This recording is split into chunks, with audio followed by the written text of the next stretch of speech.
I know the Ahmadiyya Muslims in the United Kingdom very, very well. They've been to visit me in Brussels. I've been to visit them here. And they are absolutely pro-integrationist and pose absolutely no threat to this country at all, and they're friends of mine. Leon, it's complex because there are so many different strains of Islam. But your basic point, that the religion needs to have a reformation, needs to have a public debate with itself about what's going wrong, I completely understand and take. Mahmood in Putney, what on earth do we do with these nearly 3,500 people?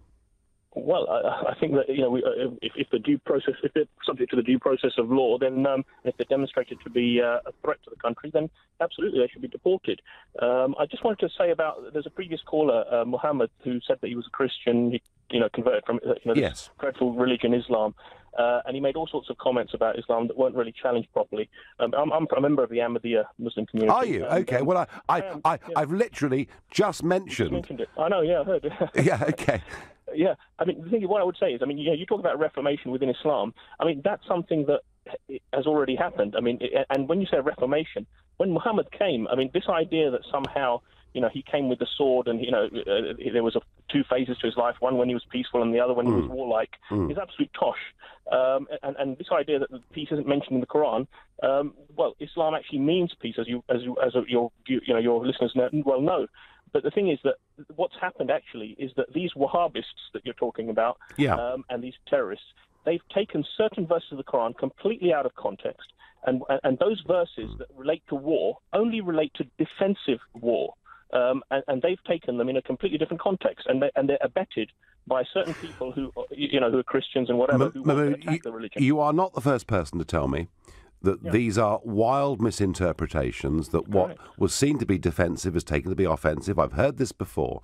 But would you not accept there must be a problem within the religion if certain people choose to take that interpretation? Well, I would say that there's a problem with the adherents of the religion, not the religion itself. Okay. I mean, because what I would say to you is, I mean, if you look back to Islam in Spain, Islam reached the shores of Europe in Spain, and that was a beacon of light for the entirety of Europe, which led to the Reformation and the Renaissance in Europe. When Europe was in the Dark Ages. So Islam, is a force for good and for and for knowledge and for enlightenment. Yeah. But unfortunately, it's going through a medieval phase in certain parts of the world, like Saudi Arabia.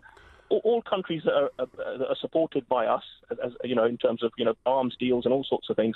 We support the Saudis. I know. Just tell me, because I know the Ahmadiyyas. Let's just cheer a few people up who are listening to this and feeling very depressed. Just tell me that as a Muslim, you are committed to integration, to being British, and to driving out the bad guys.